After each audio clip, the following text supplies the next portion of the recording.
जैसे कि आपने पिछले एपिसोड में देखा, हम पहुंच चुके हैं मोपा इंटरनेशनल एयरपोर्ट गोवा। आपने मेरी पूरी जर्नी देखी, अब मैं हूं एयरपोर्ट पे। We finally reached the airport on time, checking in a long lunch.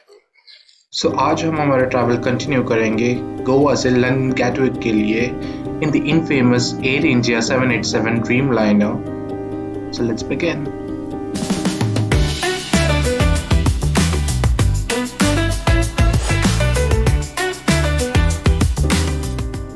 So to put things into perspective, ये मैंने जर्नी 25th of May को की थी 2025 में, लगभग 15-17 दिन पहले एयर इंडिया क्रैश से। And I'm not going to rant about this in the video, but they really lack certain things in their maintenance inside and outside the aircraft. So let's see how it begins. When my journey started, मेरी शुरुआत ही अच्छी नहीं हुई थी क्योंकि मैंने बहुत सारा भसड़ मचाया था एयरपोर्ट पे, जो कि मैंने पिछले एपिसोड में बताया कि मैंने क्या किया था मेरे पासपोर्ट के कवर और मेरे रेसिडेंस परमिट के साथ। तो anyways, I went into this aircraft thinking okay चलो all is going to be well now, but the thing is मैं पिछले बार इस एयरक्राफ्ट से ट्रैवल कर चुका हूँ सेम रूट पे and I know what it lacks. जब ये जर्नी स्टार्ट हुई मेरे दिमाग में बहुत सारी चीज़ें चल रही थी कि मैं 8 महीने पहले घर आया था, अभी 8 महीने के बाद मैं लंदन जा रहा हूँ, क्या कुछ चीज़ें बदली होंगी, कौन होगा कौन नहीं होगा, मेरा घर कैसा होगा, मेरे रूम की हालत क्या होगी। और जब प्लेन टेक ऑफ करने लग गया मेरे दिमाग में बस एक ही ख्याल आ रहा था कि now what next and when will I come back. क्योंकि इंडिया छोड़ना कभी सिंपल नहीं होता। वो सुबह की चाय की खुशबू, गलियों की आवाज़, माँ के हाथों का खाना सब पीछे रह जाता है। पूरा वर्ल्ड घूम लो, लेकिन जहाँ तुम्हारा दिल चैन से सो सके वो सिर्फ एक ही जगह होती है, घर। यहाँ नए सपने मिलेंगे लेकिन अपने लोग वो सिर्फ अपने ही देश में मिलते हैं। इसलिए हम सब कहते हैं मेरा भारत महान। I'll miss you India and I hope to see you soon। जैसे हमने टेक ऑफ कर लिया, कैबिन क्रू आया and they handed over the snacks. ये वही रोस्टेड कॉर्न होते हैं and I took a drink along with it. फिर मैंने देखा जैसे ही मैं फ्लाइट में बैठा, it was the same story again कि कोई भी स्क्रीन्स नहीं चल रहे थे। Like even I couldn't see the map कि मैं कहाँ से कहाँ पर कहाँ तक पहुँचा हूँ। ये रिमोट भी काम नहीं कर रहा था जिससे आप फ्लाइट अटेंडेंट को अगर बुलाना चाहते हो तो इसी में बटन है, बिकॉज कुछ काम नहीं कर रहा था। Then I started journaling and I wrote my thoughts. क्योंकि लंच टाइम था तो लंच आया and let's see what it is. यहाँ पे एक चिकन स्टीव है और rice and then some steamed veggies. Appetizer में cold pasta and then dessert में एक lovely coffee cake. This is the only thing that I liked. Even the chicken stew was good. मुझे बहुत अच्छा लगा था डेजर्ट, तो मैंने एयर होस्टेस से पूछा कि can I get some extra. So she said of course and उन्होंने मुझे 2 हैंड ओवर किए प्लस एक coffee. So this is my favourite combo. क्योंकि लाइट्स डिम कर दी गई थी और विंडशील्ड्स भी डिम कर दिए गए थे, so I started reading a book, the diary of a CEO. ये बुक पढ़ रहा था मैं एंड देन फॉर 5-6 आवर्स मैं सो गया। मैंने अपना आई मास्क लगाया और मैं सो गया क्योंकि मुझे टाइम का आता पता ही नहीं लगा। और जैसे ही मैं उठा दे स्टार्टेड सर्विंग स्नैक्स और मैंने नॉनवेज स्नैक्स ऑप्ट किए थे। सो इसमें था hakka noodles, chicken manchurian, lovely carrot cake and मैंने अभी के लिए ऑरेंज जूस लिया क्योंकि मुझे कुछ और नहीं पीना था कार्बोनेटेड ड्रिंक। विंडशील्ड्स अभी भी डिम थी, वो चाहते थे कि हम सो जाएं फिर से। बट ये हक्का नूडल्स बहुत ही गर्म और बहुत टेस्टी था। Even chicken Manchurian was good, but I love this carrot cake again. I had this. मैंने अपने विंडशील्ड्स को टर्न अप कर लिया, मेरी सो की बड़ी हालत ख़राब हो गई थी and then I enjoyed this carrot cake along with this view. अभी हम यूरोप के ऊपर से फ्लाई कर रहे हैं, लैंडिंग में लगभग 1 घंटा बाकी है। So these are the beautiful views of Europe sky. आप अभी इन खूबसूरत नज़ारों को एंजॉय कर लो।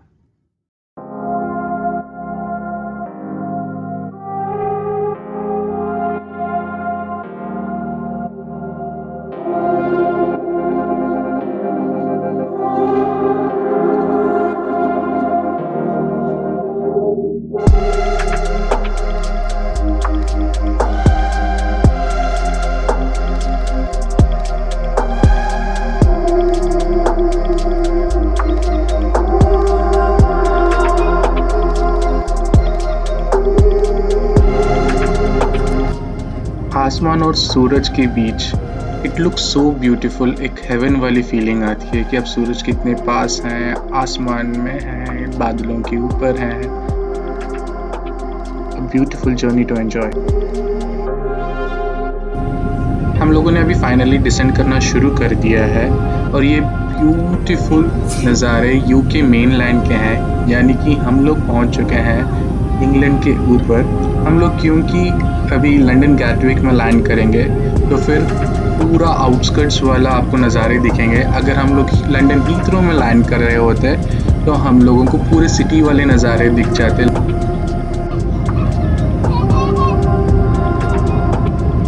जस्ट फॉर इंफॉर्मेशन, लंदन में टोटल 6 एयरपोर्ट्स हैं। नंबर 1 हीथ्रो, नंबर 2 गैटविक जहाँ पर आज हम लोग लैंड करेंगे, फिर आता है London Stansted, London Luton, London City और लंदन साउथ एंड। तो टोटली 6 एयरपोर्ट्स हैं।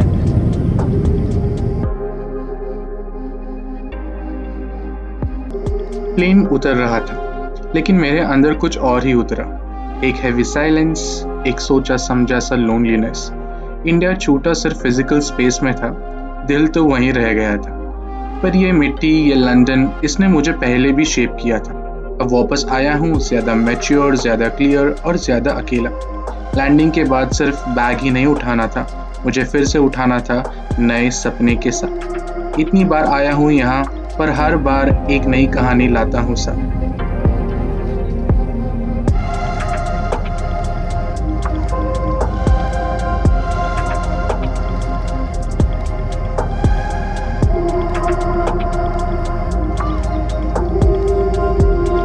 जब पहली बार आया था कुछ अलग सा डर था, बट मैंने अपने डर को कभी नहीं दिखाया और उसको छुपा लिया और पूरे कॉन्फिडेंस के साथ इस कंट्री में लैंड किया।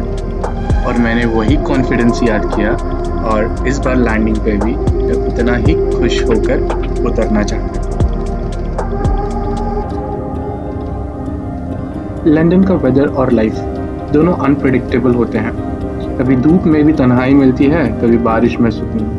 यहाँ हर इंसान बिजी है पर हर किसी के अंदर एक कहानी छुपी है। लंदन सिखाता है इंडिपेंडेंट बनना और खुद के लिए स्टैंड लेना।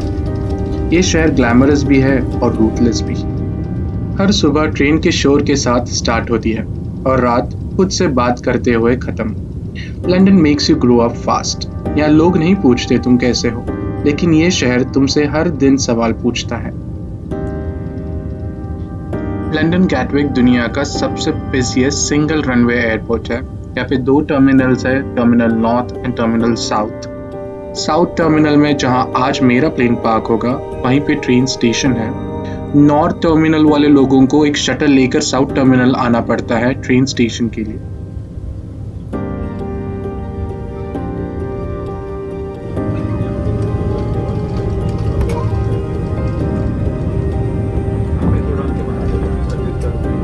मेरे फ़ोन की बैटरी पूरी तरीके से डेड हो चुकी थी क्योंकि प्लेन में एक भी स्विच काम नहीं कर रहा था, सो आई कुडंट चार्ज। तो मैं बहुत जल्दी दौड़ा क्योंकि इमिग्रेशन पे मुझे मेरा ई वीज़ा दिखाना था। थैंकफुली 30 सेकेंड्स में मेरा इमिग्रेशन पूरा हो गया। एंड देन फिर मैंने मेरे बैग कलेक्ट किए तो देखा कि मेरे बैग पूरी तरीके से इन्होंने तोड़ दिया था। मेरी नई वाली बैग जो मैंने मॉम से बोरो की थी एक्चुअली। अब देख सकते हो मेरे बैग की हालत क्या हो चुकी है। ये गैटविक का साउथ टर्मिनल है और मैं ये वीडियो अपने iPhone 7 Plus से बना रहा हूँ क्योंकि थैंकफुली मेरे पास वो वाला फ़ोन है अभी भी। तो फिर मैं नीचे गया यहाँ से सीधा स्टेशन पे। पहले तो मेरे पास टिकट्स नहीं थे, मेरा फ़ोन में ऐप था, तो फिर मैंने इसमें डाउनलोड किया और मैं किसी तरह नीचे पहुँचा और यहाँ पे मैं शूट कर रहा था और मेरे अपनी यही कहानी बता रहा था किस तरीके से मेरी फ़ोन की बैटरी डेड हो गई। एंड देन मेरे कार्ड्स वार्ड्स भी सब एप्पल पे उसी फ़ोन में थे।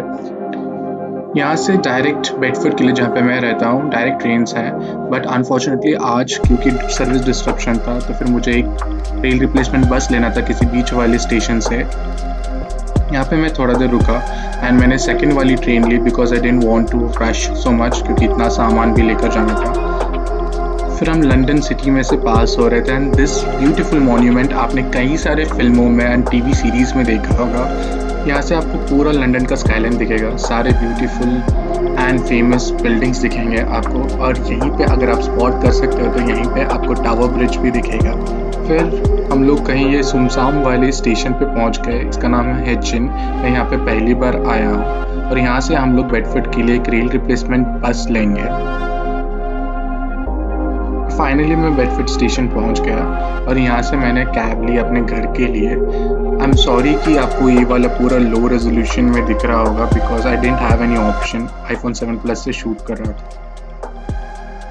पूरे 8 महीनों के बाद मैं ये लेंस देख रहा था।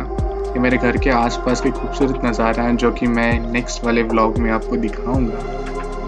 और फाइनली सुबह से इतना ट्रैवल करने के बाद मैं मेरे लंदन वाले घर में पहुंच गया था। 8 महीनों के बाद यूके का पानी, see how chilled it is. ये फ्रिज का पानी नहीं है, ये नल का पानी है, वो भी वाइन ग्लास में। ऐसा लग रहा है मैं बहरा हो चुका हूँ when I have come here. Like इतना शांति, लाइक लिटरली मेरे मेरे कान आवाज करने लग गए कि कुई शांति। UK and life starts now.